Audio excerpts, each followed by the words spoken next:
নামাজের টাইমে পড়তে হবে।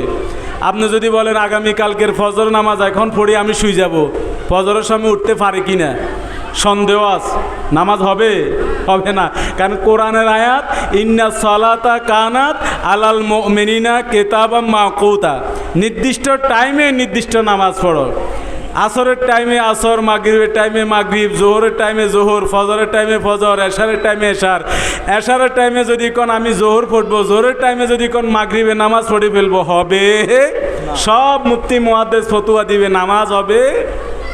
কিন্তু দরুদ শরীফ এমন একটা ইবাদত, শুইতে উঠতে বসতে হরদম 24 ঘন্টা আল্লাহ একটা ইবাদত দিয়েছেন। বলে ও বান্দারা, আমি এবং আমার ফেরেশতারা নবীর প্রতি দরুদ পড়ি, ও ঈমানদাররা তোমরাও পড়ো।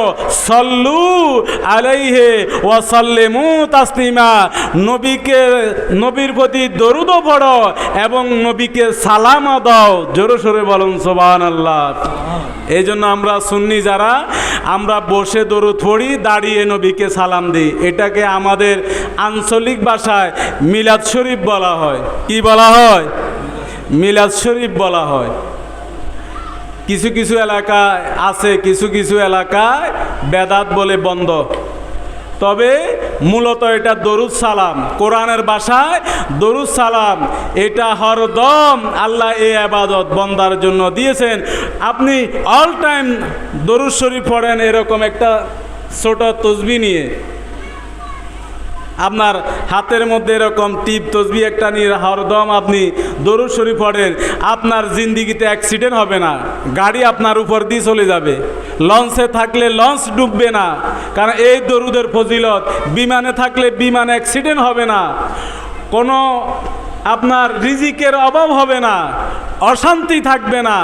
সব সময় দরুদ শরীফ মুখে জারি থাকলে আল্লাহর রহমতের ফেরেশতারা আপনার উপর ফাঁকা বিছিয়ে দিবে। এই জবান, এই শ্বাস, এই নিঃশ্বাস আল্লাহ একমাত্র দিয়েছেন নবীর প্রতি দরুদ শরীফ পড়ার জন্য। এই জন্য শায়ের বলেন,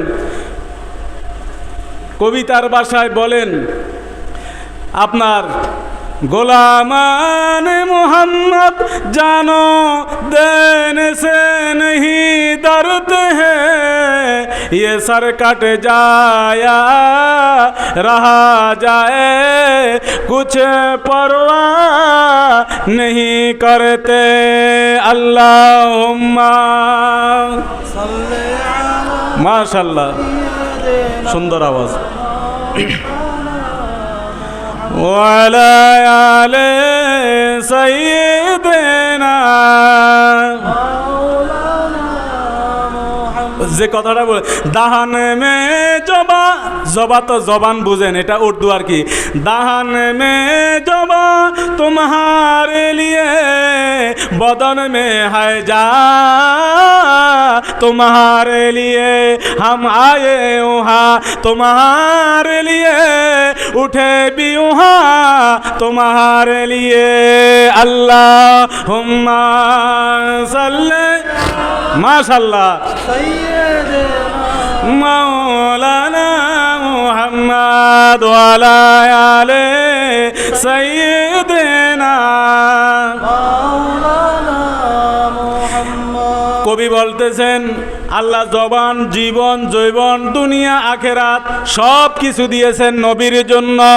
আমার ভাইরা, দুনিয়া তৈয়ার করলেন নবীর জন্য, দুনিয়া সৃষ্টি করলেন নবীর জন্য, আখেরাত তৈয়ার করলেন নবীর জন্য, কবর জগৎ তৈয়ার করলেন নবীর জন্য, জান্নাত জাহান্নাম আরশ কুরসি লৌহ কলম খোদার খোদাই সৃষ্টি করলেন নবীর জন্য।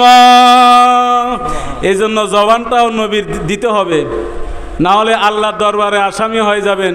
এটা টিপ তসবি, বড় লম্বা তসবি রাখলে হয়তো মানুষে দেখবে, বেটু দিবে। এরকম ছোট তসবির দানা রাখলে কেউ বুঝবে না, হাতের মধ্যে এরকম থাকবে। গাড়িতে বসতে, হাঁটতে, দোকানে অযথা কথা না বলে ঘর থেকে ওযু করে বের হবেন আর এভাবে দরুদ শরীফ পড়বেন, যেটা আপনি সহজ পারেন। আল্লাহুম্মা সাল্লি আলা সাইয়্যিদিনা মুহাম্মদ ওয়া আলা আলি মুহাম্মদ, অথবা সাল্লু আলাইল হাবিব বা সাল্লাল্লাহু আলা মুহাম্মদ, সাল্লাল্লাহু, যেটা আপনার আল্লাহুম্মা সাল্লি আলা সাইয়্যিদিনা মুহাম্মদ ওয়া আলা আলি মুহাম্মদ, আপনি যেটাই সোজা পারেন এই দরুদ শরীফ আপনি রাখবেন, আপনার জীবনে রিজিকের অভাব হবে না। আল্লাহ পাক কবুল করুক, জোরে বলুন আমিন।